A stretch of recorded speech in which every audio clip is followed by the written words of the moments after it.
राधे राधे श्रीहरि। आज पनि हामी श्रीमद् भगवद गीता अन्तर्गत हामीले 2 अध्याय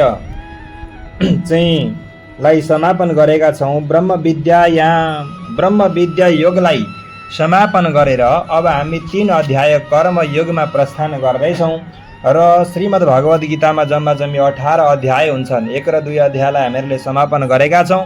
अब 3 अध्यायदेखिको कथा अर्थ भन्दैछौँ, सबैजनाले श्रवण गरिदिनु होला।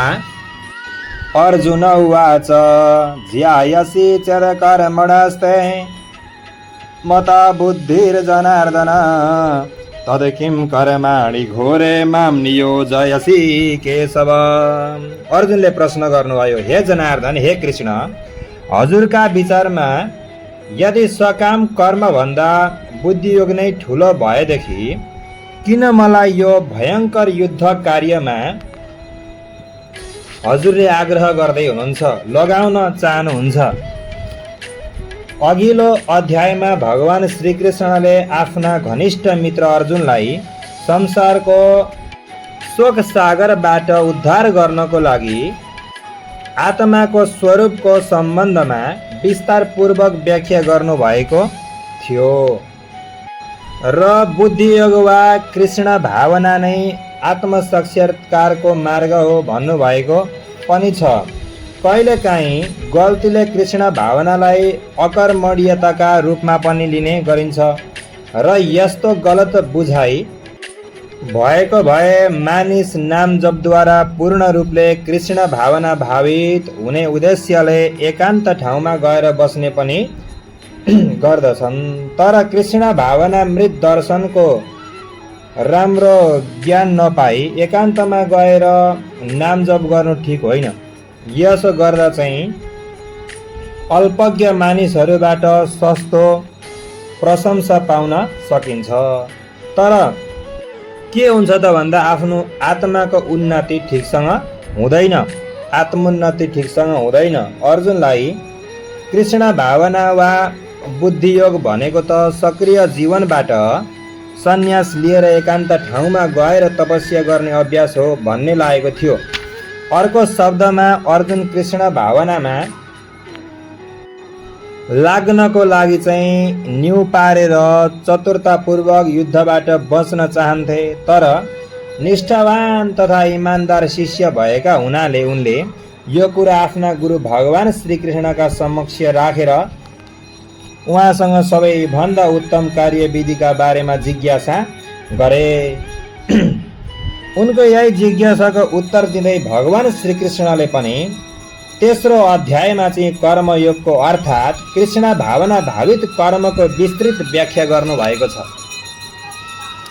अगाडि 2 श्लोकमा बताइन्छ, व्यामिश्रेणेव वाक्येन बुद्धिं मोहायसि वमे तदेकं वद निश्चिन्त्य येन श्रेयोऽहमाप्नुयात्।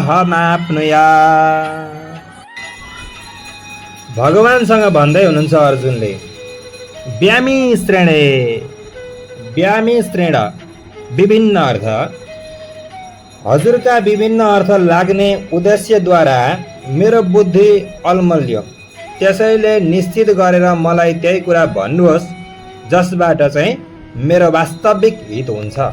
मलाई हित हुने खालको कुरा चाहिँ हजुरले भन्नुहोस् न। अब म के गर्ने के नगर्ने, हजुरले अनेक कुराहरू भन्दै हुनुहुन्छ। अघिल्लो अध्यायमा भगवद गीताको प्रस्तावनाका रूपमा साङ्ख्ययोग बुद्धियोग अर्थात् बुद्धिद्वारा इन्द्रिय नियन्त्रण, फलको चाहना नराखी कर्म गर्न र नवसिकारुहरूको चाहिँ अवस्था जस्ता धेरै प्रकारका मार्गहरूको व्याख्या भएको थियो। यी सबै कुरा त्यहाँ अलिक व्यवस्थित किसिमले प्रस्तुत गरिएको थियो। त्यसलाई बुझ्न र तदनुसार कार्य गर्न अझ बढी व्यवस्थित किसिमको मार्ग निर्देशन हुनु आवश्यक थियो। त्यसैले अर्जुनले यो शङ्का हुने विषयवस्तुलाई अझ स्पष्ट पार्न खोजे। यसो भएमा मात्र सर्वसाधारण मानिसले अपव्याख्यामा नपरिस्पष्ट कुरा बुझ्न सक्छन्। हुन त भगवान श्रीकृष्णले शब्द जलमा पारेर अर्जुनलाई अल्मल्याउन खोज्नु भएको होइन। त्यही पनि अर्जुनले जडतावश भनौँ वा सक्रिय व्यववश भनौँ कृष्ण भावनाको प्रक्रियालाई बुझ्न सकेनन्। अर्को शब्दमा भन्दा अर्जुनले यी प्रश्नहरू सोधेर भगवद् गीताको रहस्यलाई गम्भीरतापूर्वक बुझ्न चाहने विद्यार्थीहरूलाई पनि के भयो त भन्दा प्रष्ट मार्ग देखाइदिनुभयो। श्री भगवान उवाच। अर्को श्लोकमा भगवानले भन्नुहुन्छ अर्जुनलाई, श्री भगवान उवाच लोकेस्मिन् द्विविधा निष्ठा पुरा प्रोक्ता मया नघ ज्ञानयोगेन साङ्ख्यानां कर्मयोगेन योगिनाम्। हे अर्जुन, मैले पहिला नै तिमीलाई बताइसकेँ भनिसकेँ, आत्मा साक्षात्कार गर्न चाहने व्यक्तिहरू हुन्छन् नि, ती व्यक्तिहरू चाहिँ दुई प्रकारका हुन्छन्। एक प्रकारका ज्ञानीहरू हुन् जो अनुभव सिद्ध दार्शनिक चिन्हद्वारा भगवानलाई बुझ्न खोज्दछन् र अर्का प्रकारका भक्तहरू पनि भक्ति सेवाद्वारा भगवानलाई जान्ने प्रयास गर्दछन्। यसरी दुई प्रकारका व्यक्तिहरू हुन्छन्। यही गीताको दोस्रो अध्यायको 39औं श्लोकमा पनि साङ्ख्ययोग र कर्मयोग वा बुद्धियोग यी दुई प्रकारको पद्धतिहरूको भगवानले व्याख्या गर्नुभएको छ। अनि यस श्लोकमा पनि भगवान त्यस विषयलाई अझ स्पष्टसँग व्याख्या गर्नुहुन्छ। पदार्थ र आत्माका स्वभावको विश्लेषणात्मक अध्ययन वा साङ्ख्ययोग र दर्शन वा व्यवहारिक ज्ञानद्वारा विषयवस्तुलाई बुझ्न र चिन्तन गर्न चाहने व्यक्तिहरूका लागि हो। अर्का प्रकारका मानिसहरू दोस्रो अध्यायको 61औं श्लोकमा वर्णन गरिए जस्तै कृष्ण भावनामा रहेर काम गर्छन्। दोस्रो अध्यायको 39औं श्लोकमा पनि भगवानले भन्नुभएको छ, बुद्धियोग वा कृष्ण भावनाको नियमद्वारा कार्य गर्ने व्यक्ति कर्मका बन्धनबाट मुक्त हुन सक्छन्। यस पद्धतिमा अरू कुनै त्रुटि छैन। यही सिद्धान्तलाई 61औं श्लोकमा अझ स्पष्ट तरिकाले व्याख्या गरिएको छ। यो बुद्धियोग सम्पूर्ण रूपले भगवानमा विशेषतः भगवान श्रीकृष्णमा आश्रित छ। यही विधिद्वारा नै सबै इन्द्रियहरूलाई सजिलैसँग वशमा राख्न सकिन्छ। अतः यी दुवै प्रकारका योग विधिहरू धर्म र दर्शनका रूपमा एक अर्कामा अन्योन्याश्रित छन्। दर्शन बिनाको धर्म भावुकता वा धर्मान्धता मात्र हुन्छ। धर्म बिनाको दर्शन पनि मानसिक तर्क वितर्क मात्र बन्छ। मानिसको अन्तिम लक्ष्य भगवान श्रीकृष्ण नै हुनुहुन्छ, किनभने निरन्तर परम सत्यको खोजी गरिरहने दार्शनिकहरू पनि अन्त्यमा कृष्ण भावनामृतमा पुग्छन्। यसको उल्लेख पनि भगवद् गीतामा पाइन्छ। परमात्मासँग आत्माको सम्बन्धको वास्तविक स्थिति बुझ्नु नै सम्पूर्ण योग पद्धतिहरूको उद्देश्य हो। दार्शनिक चिन्तन पनि एउटा अप्रत्यक्ष विधि हो जसद्वारा बिस्तारै कृष्ण भावनामृतसम्म पुग्न सकिन्छ। र अर्को प्रत्यक्ष विधि पनि छ। त्यो के हो त भन्दा कृष्ण भावनामृतमै रहेर प्रत्येक वस्तुसँग आफ्नो सम्बन्ध कायम गर्नु हो। यी दुईटा मार्गहरूमा कृष्ण भावना नै उत्तम मार्ग हो, किनभने यसमा दार्शनिक विधिद्वारा इन्द्रियहरूलाई शुद्धिकरण गरिराख्नु पर्दैन। कृष्ण भावना स्वयंमा नै के त भन्दा एउटा शुद्धिकरण प्रक्रिया हो। यो भक्ति सेवा भगवत प्राप्तिको प्रत्यक्ष विधि हो। सँगसँगै यो सजिलो पनि छ र दिव्य पनि छ। न कर्मणामनारम्भा निष्कर्म्यं पुरुषोऽश्नुते न च सन्न्यासनादेव सिद्धिं समधिगच्छति। यो श्लोकमा बताइयो, मानिसले न त कर्मबाट विमुख भएर मात्रै कर्मफलबाट मुक्ति पाउन सक्छ, न त सन्यास वा त्यागद्वारा मात्रै जीवनको पूर्णता प्राप्त गर्न सक्छ। भौतिकवादी मानिसहरूका हृदयलाई पवित्र पार्नका लागि शास्त्रमा जे जस्ता कर्तव्य पालन गर्ने कुराको व्यवस्था गरिएको छ नि, ती सबै कर्तव्यहरू पालन गरेर हृदय पवित्र भएको व्यक्तिले मात्र सन्यास लिन सक्छ। हृदय शुद्ध नभई सन्यास ग्रहण गर्दा त्यसमा सफलता पाउन सकिँदैन, कठिन छ। अनुभव सिद्ध दार्शनिकहरू भन्छन्, सन्यास ग्रहण गरेपछि वा सकाम कर्मबाट विरक्त भएपछि मानिस नारायणसम्म हुन्छन्, बन्छन्। तर यो सिद्धान्तलाई भगवान श्रीकृष्णले अनुमोदन गर्नुभएको छैन। हृदयलाई शुद्ध नबनाई लिने सन्यासले सामाजिक व्यवस्थामा असन्तुलन मात्र उत्पन्न गर्छ। अर्कातिर आफ्ना निर्धारित कर्तव्यहरू पुरा नगरी पनि यदि कोही भगवानको दिव्य सेवामा लाग्छ अनि त्यस क्षेत्रमा उसले जे जति उन्नति गर्न सक्छ नि, त्यो भगवानद्वारा स्वीकार्य हुन्छ।